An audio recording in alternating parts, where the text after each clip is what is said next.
phénomène de la purge qui est menée régulièrement par les autorités algériennes contre l'entourage et les connaissances des personnes qui ont un différend ou un conflit politique avec les hauts responsables du pays. Entre le mois d'avril et le mois de mai dernier, une vingtaine d'officiers militaires ont été encore une fois arrêtés et placés en détention provisoire, faisant d'eux des informateurs d'un certain Toufir Ben Nasser, le fils du général, le défunt général Albi Ben Nasser, l'ex-patron de la justice militaire. Toufir Ben Nasser, depuis plus d'une année, a dénoncé le sort qui a été infligé à ses frères, il a dénoncé des complots et des machinations judiciaires. Et là, on apprend, comme par hasard, qu'une vingtaine d'officiers militaires ont été arrêtés.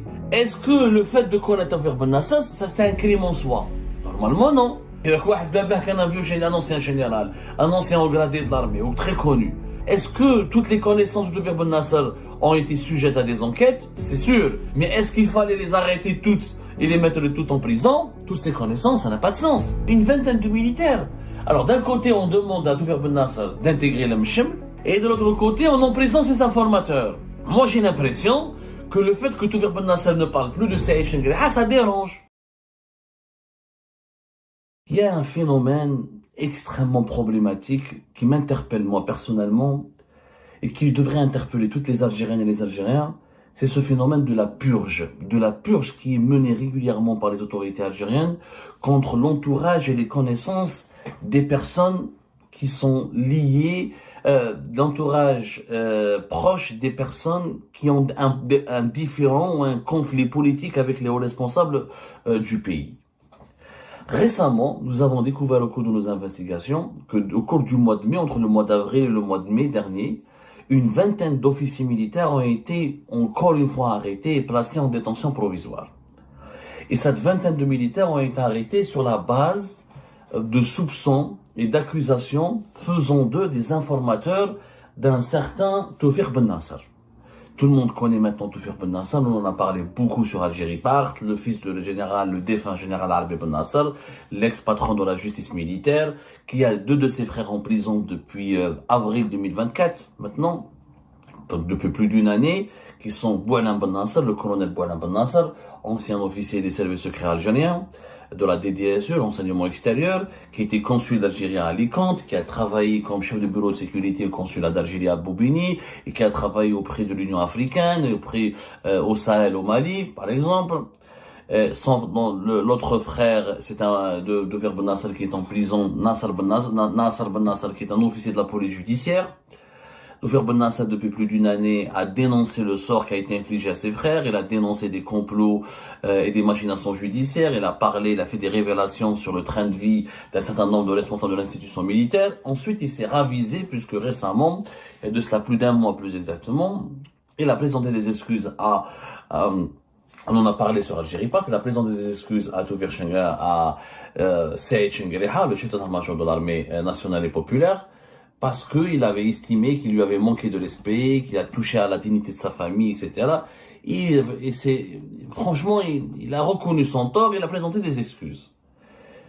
Ce geste-là aurait pu être interprété comme une main tendue dans le cadre d'un processus de réconciliation. C'est ce que tout le monde avait pensé. On en a parlé, voilà, c'était au mois de mars 2025. Le 17 mars 2025, on a même fait une émission concernant les aveux touchants et les excuses de Toufir Ben Nasser. On en a parlé, on a expliqué comment ces excuses interviennent à la suite d'une longue croisade menée contre le chef de l'institution militaire, une croisade ponctuée par des calomnies, des violations de sa vie privée. Toufir Ben Nasser s'est remis en cause, il a reconnu qu'il a été instrumentalisé, qu'il a été aveuglé par ses frustrations, par ses doutes et par sa révolte et sa rage à cause du sort de ses frères qui sont emprisonnés dans une affaire judiciaire totalement opaque et incompréhensible pour le moment et très complexe depuis plus d'une année. Il a dit voilà, moi je veux juste la libération de mes frères et dans cette lutte pour la libération de mes frères, j'ai commis des erreurs, je m'en excuse. À l'époque, j'en avais parlé avec M. Toufir Ben Nasser, je l'avais interviewé, je l'avais interrogé là-dessus, je lui avais posé des questions, il m'avait reconnu, il était disposé à faire part, il était disposé à participer au dispositif de l'Mchem, la fameux dispositif de l'initiative de rassemblement ou du renforcement de l'unité nationale, qui permet aux autorités algériennes d'accorder une grâce ou d'accorder, de réhabiliter les droits de réhabiliter les personnes considérées comme dissidentes ou subversives et de réhabiliter leurs droits civiques et politiques et de les gracier comme un cadre, c'est un processus de réconciliation nationale. On en a déjà parlé, le Michel, qui permet à des dissidents établis à l'étranger de rentrer chez eux en Algérie et tout en bénéficiant d'une réhabilitation juridique et politique à condition qu'ils renoncent à leurs activités considérées par les autorités algériennes comme subversives et dangereuses ou pour l'unité nationale, pour la stabilité du pays ou pour la sécurité du pays. Bon, on pensait que Taoufik Ben Nasser, moi personnellement, je pensais que Taoufik Ben Nasser allait enfin pouvoir revenir chez lui, rentrer chez lui, ou peut-être qu'il allait trouver un terrain d'entente avec l'État algérien pour que l'affaire des frères Ben Nasser soit élucidée. Cette affaire ne fait que trop durer. Et là, on apprend, comme par hasard, qu'une vingtaine d'officiers militaires ont été arrêtés. Là, on a parlé du fils de Chérif Zerred, rappelez-vous, le premier de ces militaires, ou de ces fils de militaires, ou de ces membres de l'entourage de Taoufik Ben Nasser qui ont été arrêtés et emprisonné, c'est le fils de Chérif Zerred, Hakim Zerred. Donc il a été arrêté, on en a parlé sur Algérie Part, ou Marafnesh, quelles sont les causes, et finalement c'est le fils du général-major Chérif Zerred, qui était l'ancien patron du département emploi et préparation à l'état-major de l'armée nationale populaire à l'époque de Gaï Salah, et qui a été condamné à 5 années de prison ferme et qui devait sortir au mois de mai, qui devait être remis en liberté au mois de mai 2025 après avoir purgé sa peine de 5 ans, parce qu'il a été emprisonné en 2020. Le fils du général-major Chérif Zerred, Hakim Zerred, a été placé en détention, soit selon nos informations, parce qu'on le soupçonne d'être un informateur à Taoufik Ben Nasser. Alors que moi j'ai posé la question à Taoufik Ben Nasser, je lui ai dit est-ce que vraiment c'était un des informateurs? Parce que à Alger, les excuses de Taoufik Ben Nasser ont suscité une certaine controverse parce que certains lobbies malveillants ont fait propager une information selon laquelle Taoufik Ben Nasser aurait vendu ses sources, aurait donné ses sources en échange pour négocier la libération de ses frères et pour négocier le retour dans son pays natal, le retour en Algérie, son retour dans son pays, le retour à Alger, auprès de sa famille. Moi, j'ai posé la question sincèrement de Ben Nasser, il m'a démenti catégoriquement, il m'a dit, moi, j'ai jamais donné mes sources, je ne donnerai jamais mes sources, je ne pourrais pas accepter que des personnes qui ont communiqué avec moi se retrouvent emprisonnées pendant de longues années à cause de moi, je pourrais jamais vivre avec cela, ma conscience ne l'acceptera pas, et puis voilà, moi, je demande juste la libération de mes frères, et Chérif Zerred, il m'a jamais donné une quelconque information. Le fils de Chérif Zerred, qui s'appelle Hakim Zerred, Hakim Zerred, il est bien placé à Alger. Selon nos investigations, il opérait dans l'installation des caméras de surveillance. Il avait même démarché avec la présidence de la République. Donc c'est quelqu'un qui était digne de confiance. S'il n'était pas digne de confiance, s'il ne faisait pas l'objet d'une enquête qui garantissait son innocence ou sa déconnexion totale de ces milieux subversifs, est-ce qu'on lui aurait donné un marché auprès de la présidence algérienne pour installer des caméras de surveillance? Ça m'étonnerait. Bon. S'il n'y avait que le fils de Chérif Zerred, on aurait pu croire à une erreur de tir, à une opération de vengeance, ou peut-être à d'autres motivations judiciaires, ou pour d'autres motifs politiques. Mais il n'y a pas que le fils de Chérif Zerred qui a été arrêté. Nous avons appris par exemple qu'un général à la retraite qui s'appelle le général Def, qui était l'ancien directeur de la caisse militaire, qui était situé à Belaknoun, je crois, qui est situé maintenant à Bnimsouz, et qui relève du département du fameux délicat département de l'action sociale du ministère de la Défense nationale. Il travaillait sous la coupe du général-major Dahmani, Zerrouk Dahmani. Le général Def, il a été placé sous mandat de dépôt au même moment que le fils du général-major Chérif Zerred, c'est-à-dire au début du mois de mai 2025. Au même moment, le général Def, qui était collaborateur, le bras droit du général-major Zerrouk Dahmani, qui est le patron par définition depuis de très nombreuses années du département de l'action sociale du ministère de la Défense nationale. C'est le département qui finance les prises en charge, tout ce qui est service social, les retraites, les vacances des militaires, leurs soins, leur prise en charge à l'étranger, les colonies de vacances pour les enfants des militaires, les hôtels, les lieux de repos, les maisons de repos pour les militaires. Donc c'est un département stratégique. Le général Def s'occupait de la caisse militaire. Donc d'un organe financier important du département de l'action sociale du ministère de la Défense nationale. Il a été emprisonné. Pourquoi? Parce qu'il connaît, il aurait été l'informateur de Ben Nasser, Taoufik Ben Nasser. La même chose, je pose la question à Toufer Ben Nasser, je lui dis, est-ce que ça a été fait c'est ton informateur? C'est ce qu'on dit. Il m'a démenti, par contre, il m'a reconnu, il m'a dit, je le connais. C'est un ami à la famille. Et bah, pourquoi c'est un ami à la famille? Parce que Ben Nasser, la famille Ben Nasser, leur père, l'Arabie Ben Nasser, n'était pas n'importe qui. Comme il était parmi l'ancien patron de la justice militaire, il était procureur de plusieurs tribunaux, de plusieurs cours de justice au sein de l'armée. Donc, les Ben Nasser connaissent beaucoup de monde. Est-ce que le fait de connaître Toufer Ben Nasser, ça c'est un crime en soi? Normalement, non. Et un vieux général, un ancien général, un ancien haut gradé de l'armée, ou très connu. Est-ce que le fait de l'avoir connu, d'être ses voisins, d'être un de ses connaissances, les militaires entre eux, ils se connaissent. Ils vivent dans des quartiers ensemble, dans des zones ensemble, quelquefois ils passent des vacances ensemble, ils font les mêmes écoles. C'est un monde à part. C'est vraiment, quand on est les fils des généraux, les familles des hauts gradés de l'armée, des hauts gradés de l'armée, se connaissent tous entre elles. Parce qu'elles ont vécu ensemble, dans les mêmes quartiers, dans les mêmes zones résidentielles, leurs enfants ont fait les mêmes écoles. Donc, est-ce que toutes les connaissances de Toufer Ben Nasser ont été sujettes à des enquêtes? C'est sûr. Mais est-ce qu'il fallait les arrêter toutes et les mettre toutes en prison? Toutes ces connaissances, ça n'a pas de sens. Nous avons découvert aussi, au cours de notre enquête, qu'un autre militaire, un colonel médecin, qui travaille à l'hôpital militaire de Ain Naja, il s'appelle Ahmed Boumarqa, qui est le neveu de la fameuse Hasiba Boumarqa. C'est un médecin, endocrinologue. D'après nos informations, le mandat de dépôt. Pourquoi? Parce qu'il aurait été l'un des informateurs de M. Toufer Ben Nasser. C'est la même chose. Le neveu de Hasiba Boumarqa, le colonel Habib Boumarqa, pas Habib, comment il s'appelle son nom? Ahmed Boumarqa. Le colonel Ahmed Boumarqa est un ami à Toufer Ben Nasser. Effectivement, ils se connaissent depuis des années. Pourquoi? Parce que Toufer Ben Nasser, quand il était en Algérie, il était un businessman, il était un entrepreneur, il a travaillé dans la pharma, il vendait des dispositifs médicaux aux hôpitaux militaires. Donc il connaissait un certain nombre de médecins avec lesquels il a créé des affinités personnelles et qui sont devenus plus tard des amis à lui. Mais est-ce que Ahmed Boumarqa est un de ces informateurs? Il n'y a pas de preuve, il n'y a rien. Bon, en tout cas, Toufer Ben Nasser, il dément. Vous allez me dire, faut pas croire Toufer Ben Nasser sur parole. Oui, mais il y a quand même des dérives et des abus dangereux. C'est pas parce qu'on connaît un opposant ou un élément classé comme subversif à l'étranger qu'on est forcément son complice.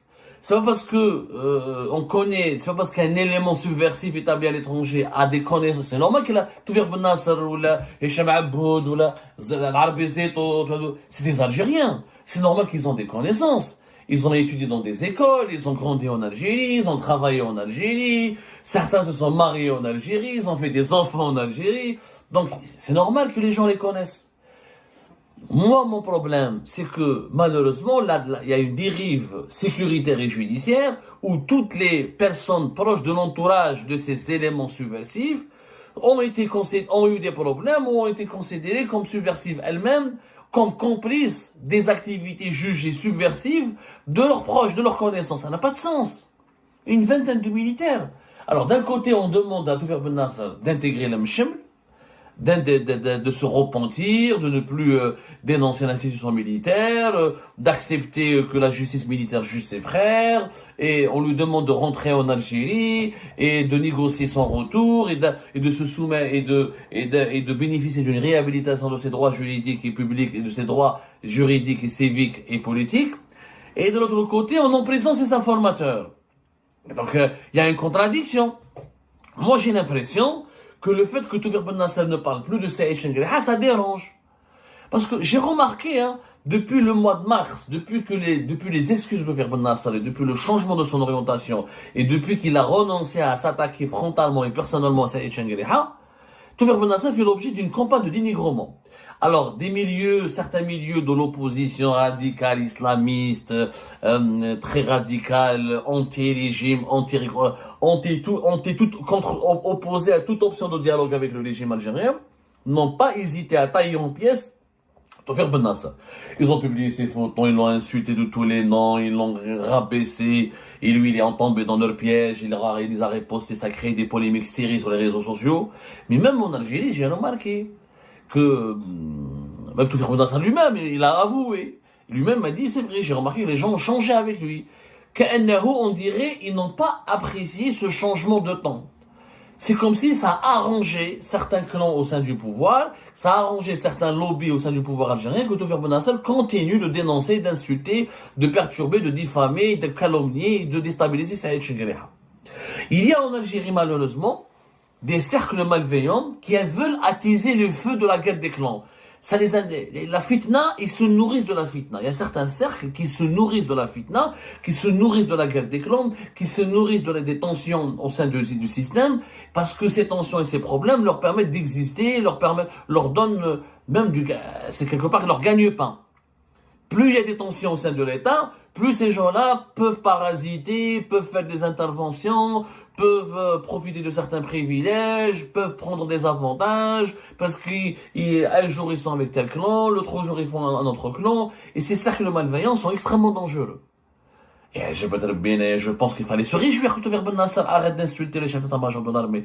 Ça fait pas plaisir. Quel est l'Algérien qui peut être heureux de voir sur les réseaux sociaux le fils d'un défunt général, et pas n'importe lequel, Habib Ben Nasser, qui a été l'une des figures de la justice militaire du pays, il insulte, il diffame, il s'emploie, il dénonce, il attaque l'actuel chef d'état-major de l'armée.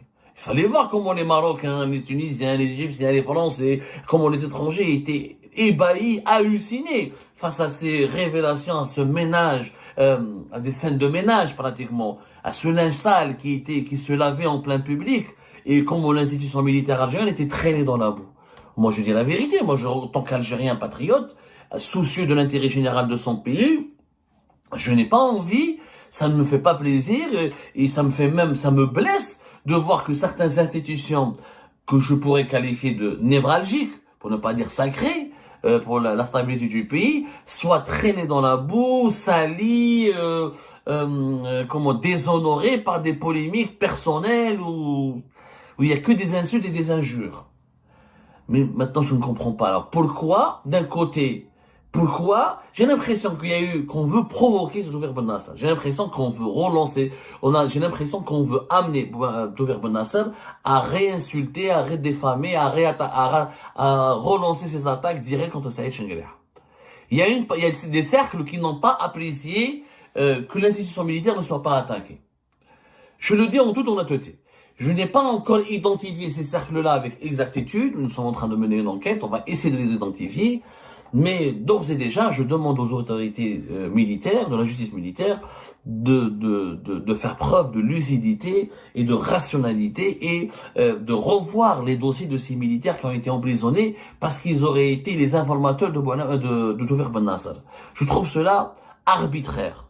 Je trouve qu'il y a déjà trop de militaires en prison. Je pense que dans la conjoncture actuelle que nous vivons et que ce que nous risquons de vivre et de subir comme événement dans les jours à venir, à cause de la fin de règne du président Abdelmadjid Tebboune, de la problématique de sa succession, des défis auxquels sont exposés la sécurité extérieure du pays, la conjoncture régionale, la conjoncture internationale, la situation économique qui va s'aggraver et se détériorer dans les mois et les années à venir. Nous avons besoin d'une institution militaire solide, sereine, stable, paisible.